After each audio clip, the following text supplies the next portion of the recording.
Hey gamers, welcome back to Banished Souls. Captain Cryptic here. So, just got our questionnaire in. Check your inboxes and your mailboxes. If you were part of the betas and stuff, you should be signed up to continue to give input into the game. Some very interesting questions in there, and then some areas where you can make suggestions as well. So we're going to go over some of that stuff today in the video. And typically when you start seeing them get more specific with the questions in the questionnaire, it's going to be a hint as to some of the things that are going to be released into the game. So they did have some questions about, do we want to see larger ships and more ship classifications? If you're not sure what a ship classification is, they're talking about you have your DPS ships such as your sandbucks, you have your tanks, which would be more like the snow, and then you have a more balanced ship would be brigantines, and then of course your healer class, which would be the bark. So do we need more classes of that? I think they've got 4 basic classes covered. That's pretty good for that. Now within those classes they could have a lot of different things. DPS, focusing more flooding, more fire, more torn cells and stuff. Then they wanted to know if we thought that we should be able to do more customizations to the ship base. We're not talking about sales, we're not talking about cosmetics. We're talking about being able to come in to our sandbuck, whether it's through the ship selection or even over at the shipwright, to actually be able to upgrade the base of it. I think that's a great idea. So of course I marked that box that it would be a great idea for that. The ship classification, sure, let's do it too.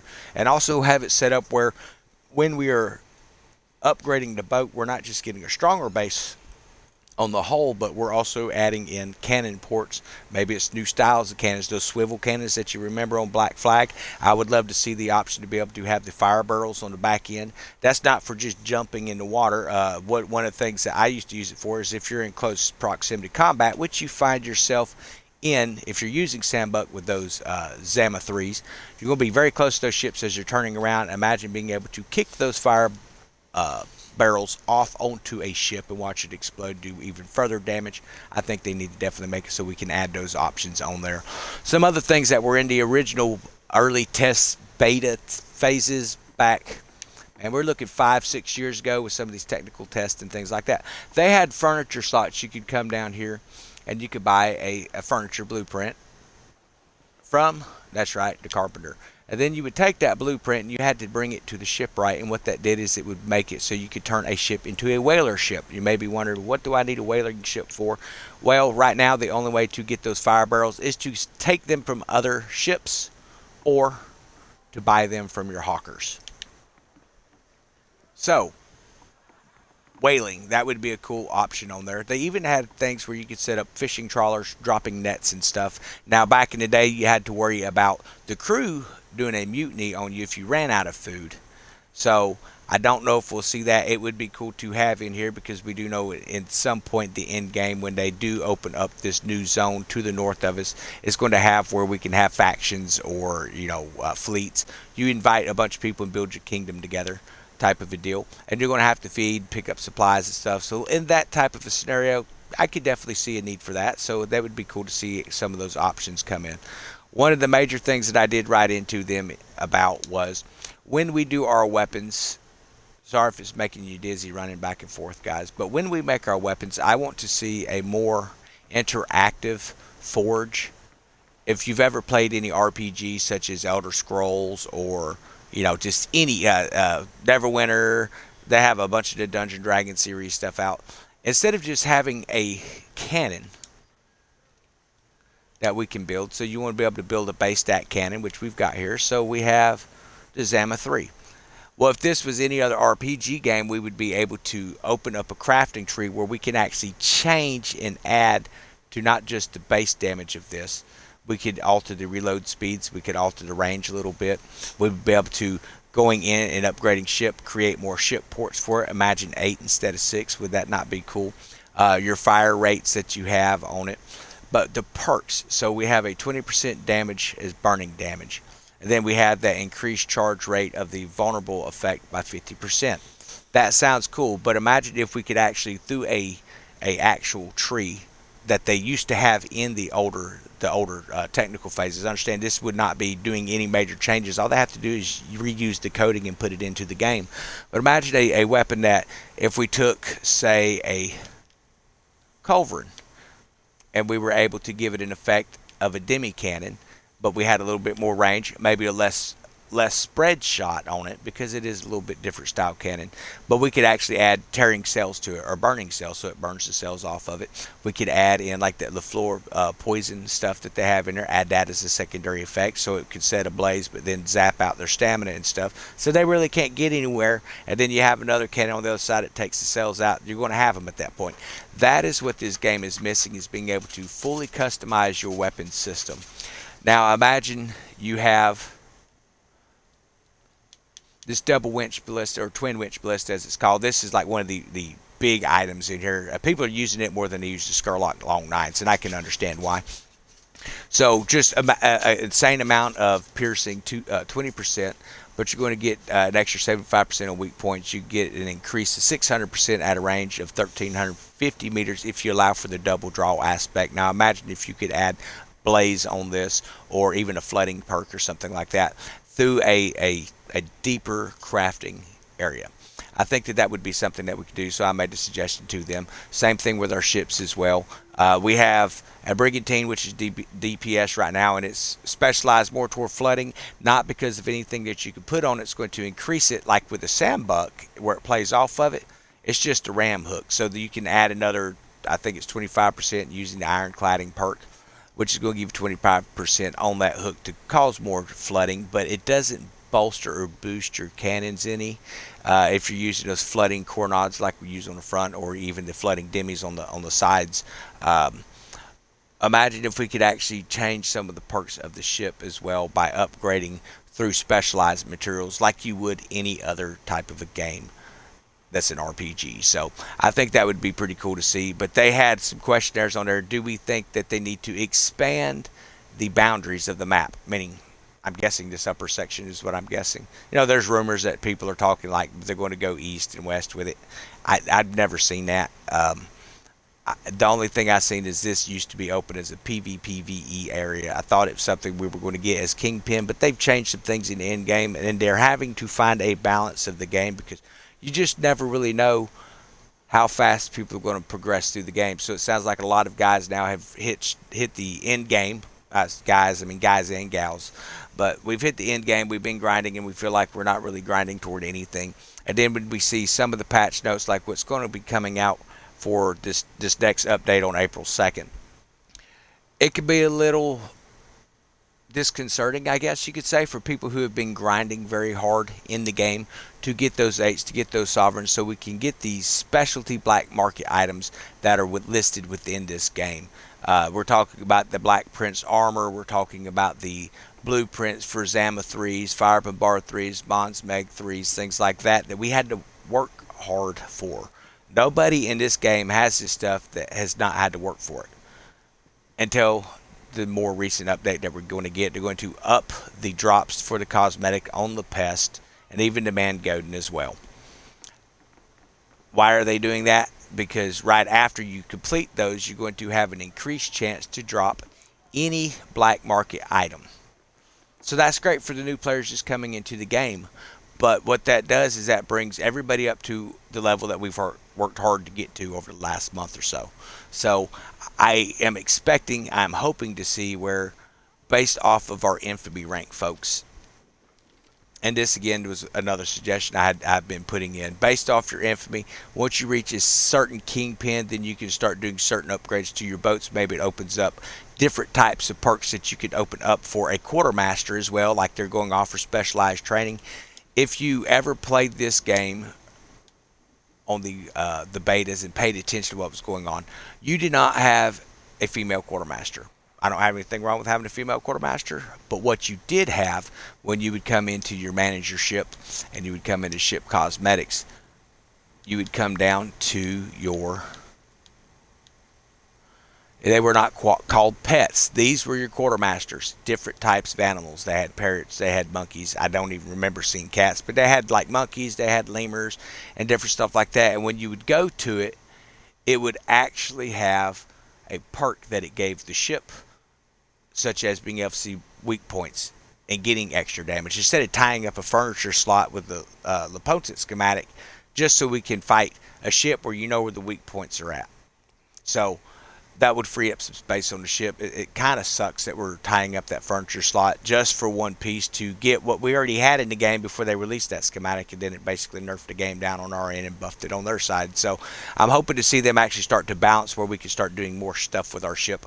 Me personally, I've got all of the crew volume turned off, the bark, the singing, the quartermaster, and all that. I know how to play the game. It's more annoying and more distracting to have that screaming going on in the middle of battle. So I turned all that off, so they serve absolutely no purpose at this point to me. So I would love to see where we can actually come in here and pick a quartermaster, whether they want to make it like they had it in some of the early test phase, or have it where we could send the current quartermaster off for specialized training. Maybe that costs so much money and you're without a quartermaster for so long, so you lose some kind of a perk or an attribute that we're not actually getting for having a quartermaster to begin with. So that's kind of what my hopes are, to see some of this stuff start coming back in. So if you look, nothing. It has nothing, just kicks up a fuss, or the most courageous member of the crew. If you remember back when they were doing the open betas, if you watch those, if you watch the videos on Twitch, you could get drops. Well, they had a snow leopard that was going to actually have a perk that was going to reduce the probability of crew boarding from enemy ships.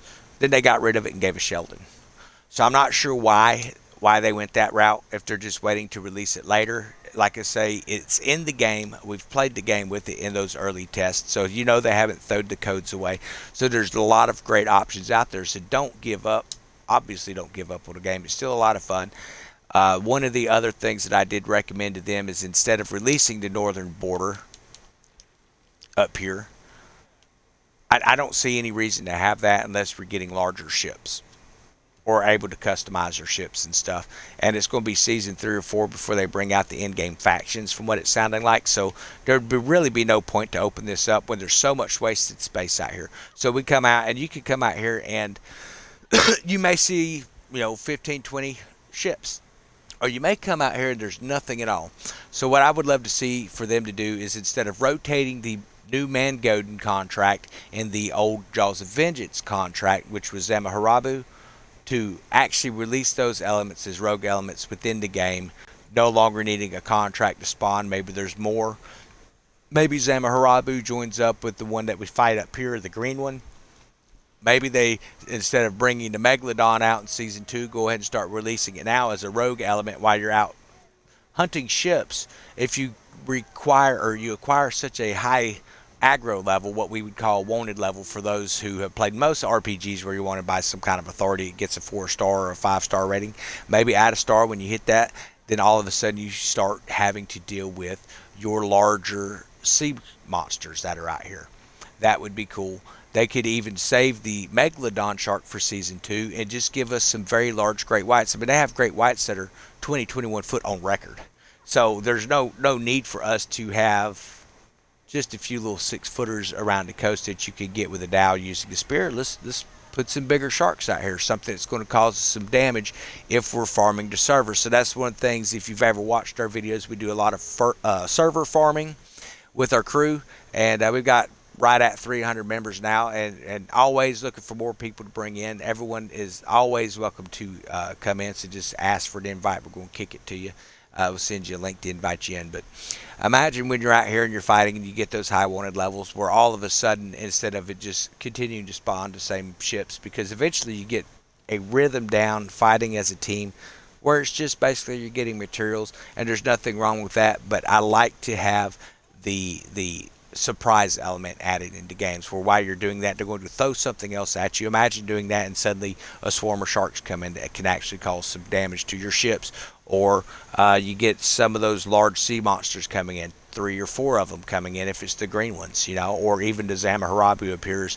It would be cool to have a lot of those types of elements. I know right now when you're in the East Indies, one of the things I love about coming over here and sailing around at night is sometimes I like to farm the Mangoden cosmetics.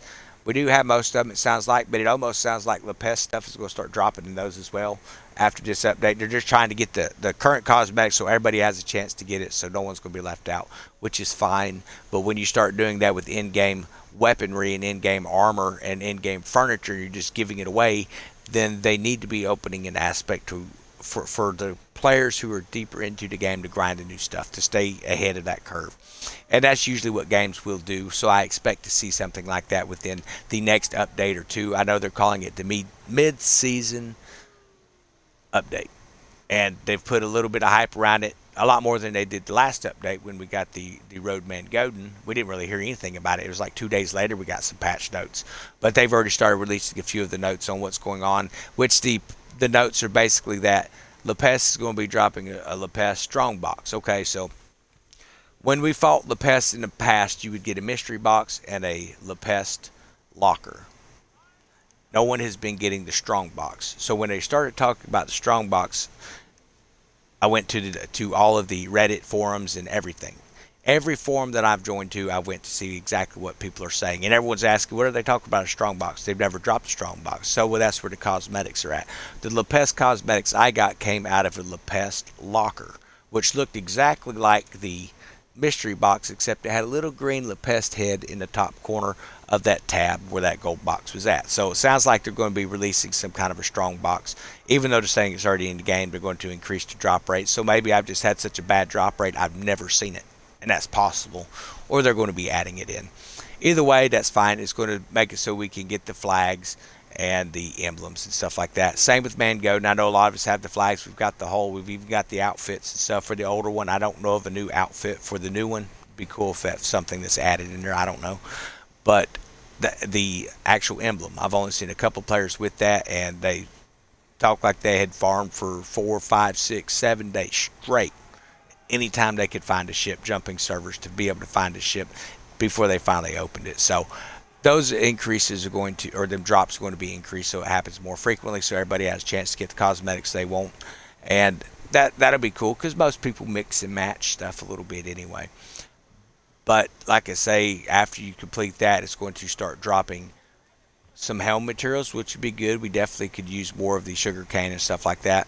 But the greater part of the drops is going to be what people are calling meta weapons. Understand they're not called meta weapons by Ubisoft. They're calling them the in-game black market weapons. You know, it's the most powerful available in the game right now. Requires special materials to make, like the Ouroboros. I would love to see them actually come out with a second tier to that, because that was supposed to be the pinnacle end all armor for a very long time in the game, and it was outmodded and outdated before it even got released to where we could build it. So I'd like to see them actually either fix that armor so it has a higher stat, or make it so that's just a tier 1 within an Ouroboros series of sea monster armors that you could build. So that would be some cool content as well. But check your emails for those who are registered.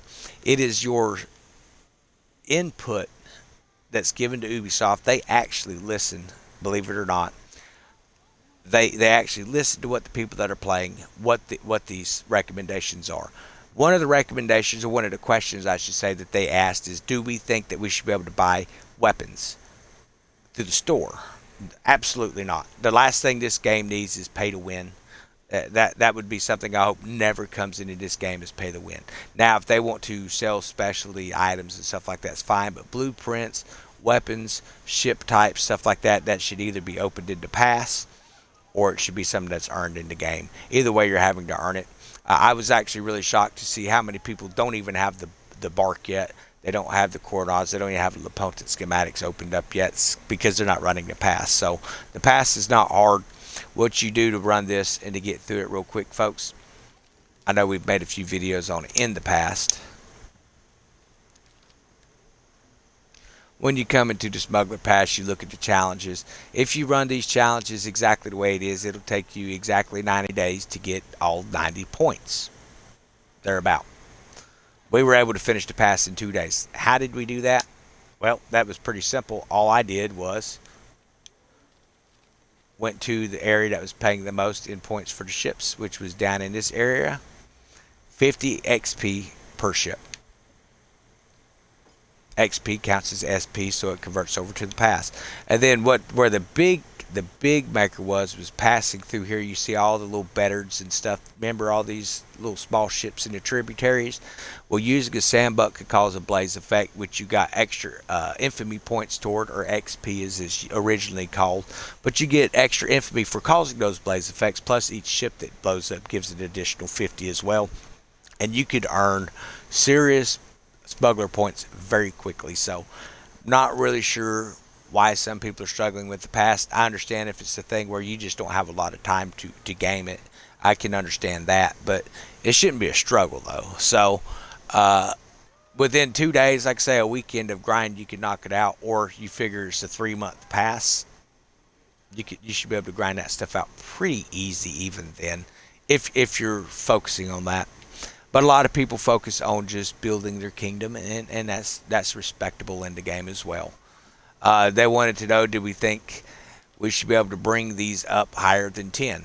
I don't see a reason to have it up higher than 10. The reason I don't see a reason for it is it's already costly. It's not really increasing hourly production since they nerfed us all back down and brought the math in to make it more economically balanced in the game, which is fine.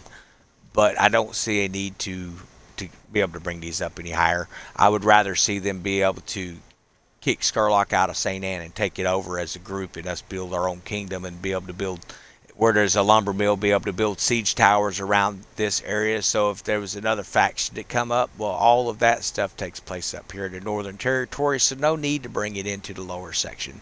What we do need, though, is more rogue faction elements. We need to be able to customize our ships, not cosmetically, but beefing up these base stats. So what are we talking about base stats? I think most of us know, but I'm going to show you just in case you don't. If you look at the sandbuck, the base stat of this is a base level. Oh, let's find it here. It may be the other screen.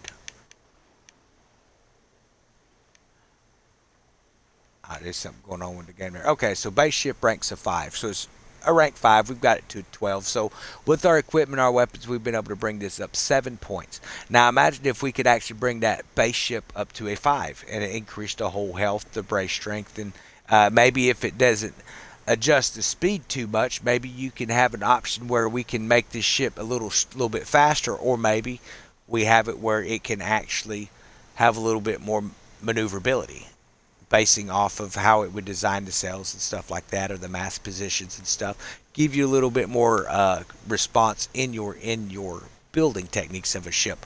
That's where RPGs typically head. I'm surprised we haven't hit that stride in this one yet, but I'm hoping to see it. Did recommend it to them, so we will see what happens. But definitely make sure you check your emails for those who are registered in their beta tests. And if you've been involved in a beta test, you should be getting some sort of an email, guys. It's just from Ubisoft. It says quick survey. It's got a lot of the basic stuff, or how are you happy overall in the game. Explain to them exactly what's going on. And they're going to have an area where you can always click other and type in what you need to see or what the problem is. So now if you're just going to come in there and say, well, we need to add more gunplay and more sword fighting, you're wasting your time at that. That may be something, I highly doubt it, that comes into the game. It's wasting the time. I don't care about being on the island running around. They had an option to be able to explore more island areas on foot. I don't see a need for that, because all it's going to do is the few treasure chest people that we have that go and hunt those treasures, it's going to make it take it even longer for them. Don't really see going into island situations unless you have combat. So again, I don't see them adding combat hand-to-hand stuff in the game, guys. That's just keeping it real. I just don't expect to ever see that come into the game. And I honestly hope it never does. I know that's bad to say that with the way people are wanting it, but not everybody wants it. In fact, they tried it in the early test stages. They really did. And it wasn't working out, because when you were on the island or you were on someone's ship and y'all were fighting, we could shoot you. And then they complain, well, no, I want to be able to fight off the ship and my ship not be destroyed. Well, that's not, that you don't get to have your cake and eat it too. If you want to add that aspect where you can actually board a ship and fight and have to climb around on flagpoles or whatever and stuff, hey, that's cool. Just make sure that I'm able to come along with my ship while you're doing that and sink your boat. And that's all I ask, is that they keep it balanced out toward the naval combat it's designed for. But I hope everyone has a wonderful day. I hope you've enjoyed the stream. If you're not a subscriber, subscribe in. When we do Discord and we get those questionnaires, I typically will kind of go over what the options that they're giving us are in the questionnaires, get a vote, see what people are wanting that's in the Discord group. And then we make sure we submit that stuff in. And I think that we're going to see some big changes here over the next few weeks. At least that's my hopes, because as much as I love the game and understand I love this game, it's starting to feel stagnant to me. So we that are grinding out those high level weapons and stuff, we need more content. We need stuff to come in. So I'm hoping, even if they're not releasing new weapons into large holes, at least give us more in-depth customization of what's already here. And then some of the aspects and elements that we've already seen in the game was, say, your legendary crocodiles and your legendary sharks, which are, 2 or 3 times size bigger than the normal ones you're going to get with the Dow. Let's see that come into the gameplay as well, where it's a rogue element that if you get such a high hostile level, that it's going to start sending more stuff at you to sink you and to make it where it's more challenging. So y'all have a wonderful day. We're going to hop off here.